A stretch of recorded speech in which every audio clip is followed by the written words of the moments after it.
আসসালামু আলাইকুম বন্ধুরা, আশা করি আপনারা সবাই ভালো আছেন। নতুন আরেকটা ভিডিওতে আপনাদের সবাইকে স্বাগত জানাচ্ছি। সৌদি আরবের বিভিন্ন কোম্পানি রয়েছে, বিভিন্ন প্রতিষ্ঠান রয়েছে। এক এক প্রবাসীর এক এক ধরনের কোম্পানির প্রতি একটা আকর্ষণ রয়েছে। কেউ আসতে চান আরামকো কোম্পানিতে, কেউ নুন কোম্পানিতে, কেউ অথবা আলমারাই কোম্পানিতে, আরও বিভিন্ন ধরনের কোম্পানির নাম আসলে বলার মতো রয়েছে। সেগুলোতে আপনারা অনেকেই আসতে চান। অনেকেই প্রশ্ন করেন যে ভাই, আমাকে নুন কোম্পানির ভিসা দেওয়া হচ্ছে, আমাকে লুলু মার্কেটের ভিসা দেওয়া হচ্ছে, আমাকে বিভিন্ন ক্যাটাগরির কোম্পানির ভিসা দেওয়া হচ্ছে, যেগুলো টপ লেভেলের কোম্পানি। এগুলো প্রশ্ন অনেক প্রবাসী আমাদেরকে অ্যাকচুয়াল ভিডিওতে করেন। এই কোম্পানিগুলোর ভিসা অ্যাকচুয়াল আপনি কি পাবেন কি না, এটা কিন্তু বড় একটা প্রশ্ন। কারণ আপনাকে যে ভিসাগুলো দেওয়া হচ্ছে কিংবা আপনার কাছ থেকে ইন্টারভিউ নেওয়ার মাধ্যমে যে ভিসাগুলো দেওয়া হচ্ছে, আপনি কি সে ধরনের ভিসাতেই আসতেছেন? এটা কিন্তু একটা প্রশ্ন থেকে যায়। কারণ আপনাকে বলা হচ্ছে বড় একটা কোম্পানির নাম, এখন আপনি ভিসা নিলেন, সেই কোম্পানির নাম কোনোভাবেই আপনার ভিসাতে উল্লেখ করা নেই, অন্য কোনো প্রতিষ্ঠান কিংবা অন্য কোনো কোম্পানির নাম উল্লেখ করা রয়েছে। যদি এ ধরনের কোনো সিস্টেম আপনার ভিসাতে থাকে, তাহলে আপনি 100% সাপ্লাই কোনো কোম্পানিতে সৌদি আরবে আসতেছেন। হয়তো আপনাকে সেই কোম্পানিতে কাজ দিতে পারবে, তবে আপনি সাপ্লাই সিস্টেমে ওই কোম্পানিতে কাজ করবেন।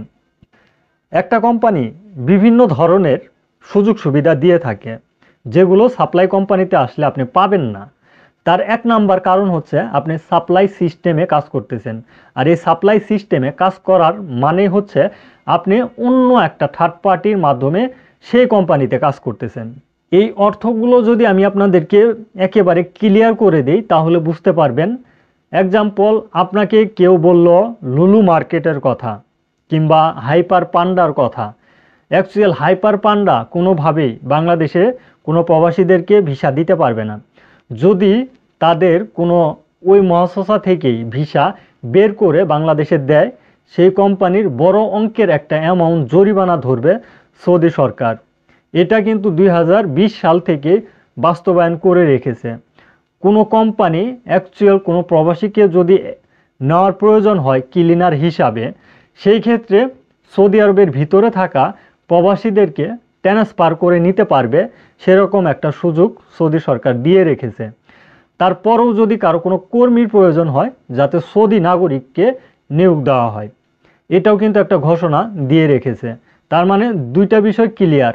এক নম্বর বিষয়, যদি কোনো কোম্পানির অ্যাকচুয়াল লোকের প্রয়োজন হয়, সৌদি আরবের ভিতর থেকে ট্রান্সফার অথবা কাফালা করে তারা সেই কোম্পানিতে নিতে পারবে।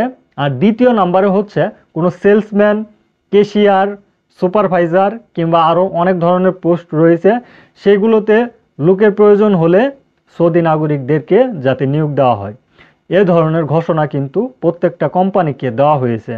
আর প্রত্যেকটা কোম্পানিকে হুঁশিয়ার করে বলা হয়েছে, তারপরেও যদি তোমরা ভিসার আবেদন করো, কোনোভাবেই ভিসা তুলতে পারবা না।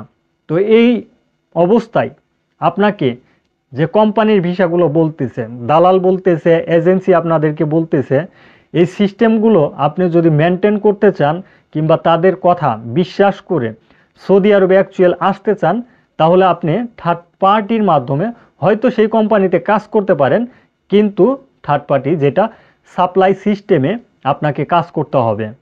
এই বিষয়টা একেবারেই ক্লিয়ার।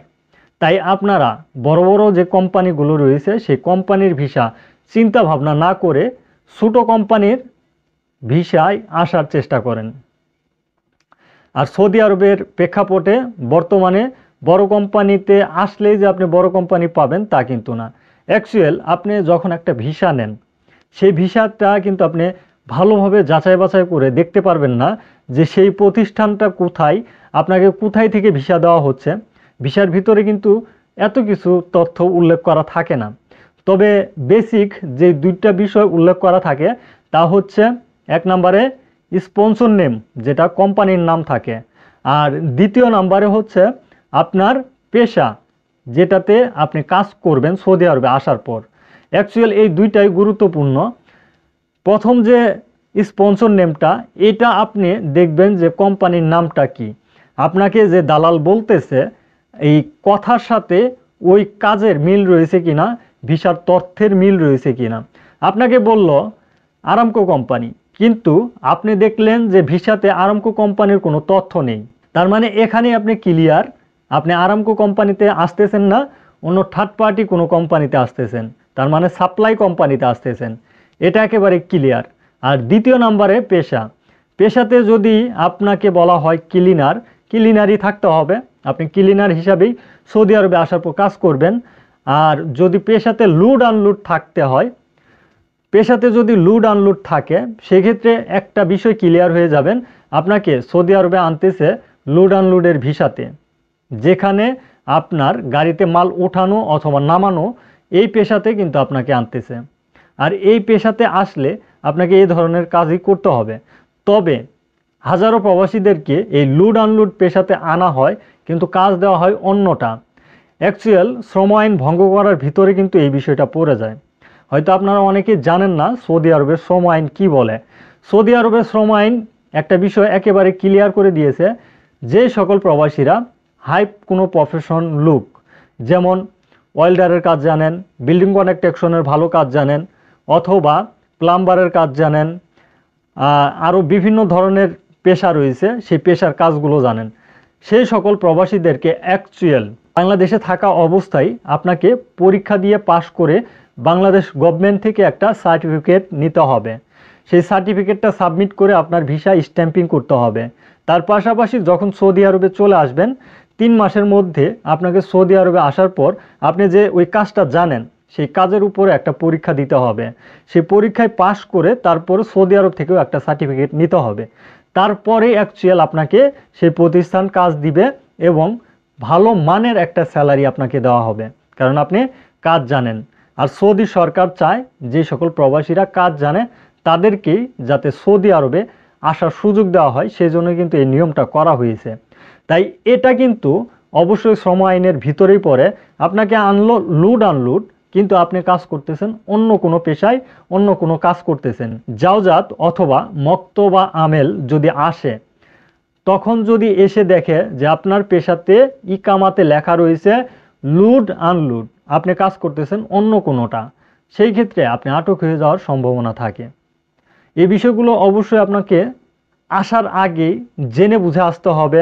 ভিসা ভালো মানুষের কাছ থেকে নিতে হবে, ভিসা অ্যাকচুয়াল কোম্পানির নাকি সাপ্লাই, এগুলো আপনাকে চেক করতে হবে। এখন একেবারেই পানির মতো সহজ আপনার ভিসা চেক করা। আপনি আপনার নিজের ভিসা চেক করতে পারবেন অনলাইন থেকে, শুধুমাত্র পাসপোর্ট নাম্বার দিয়ে। এজেন্সিও জানবে না যে আপনার ভিসা স্ট্যাম্পিং হয়েছে কিনা, তার আগেই কিন্তু এই তথ্যগুলো আপনি জেনে যাবেন। আর এটা জানার জন্য আমাদের চ্যানেলে ভিডিও রয়েছে, সেই ভিডিওগুলো আপনারা দেখতে পারেন। সেই ভিডিওগুলো দেখে দেখেও আপনারা প্রসেসগুলো মেনটেন করতে পারেন। আশা করি যে তথ্যগুলো আজকের এই ভিডিওতে আপনাদেরকে দিলাম আপনারা বুঝতে পারছেন। তারপরেও যদি আপনার ভিসা সম্পর্কে, ইকামার সমস্যা সম্পর্কে, হুরুপ সম্পর্কে এবং দেশে ফেরা সম্পর্কে যাবতীয় তথ্য জানার থাকে, ভিডিওর কমেন্ট বক্সে আপনারা জানিয়ে যাবেন, সেই সম্পর্কে আপনাদেরকে তথ্য দেওয়ার চেষ্টা করব। আজকের ভিডিওটি এ পর্যন্তই। ধন্যবাদ সবাইকে। সালামু আলাইকুম।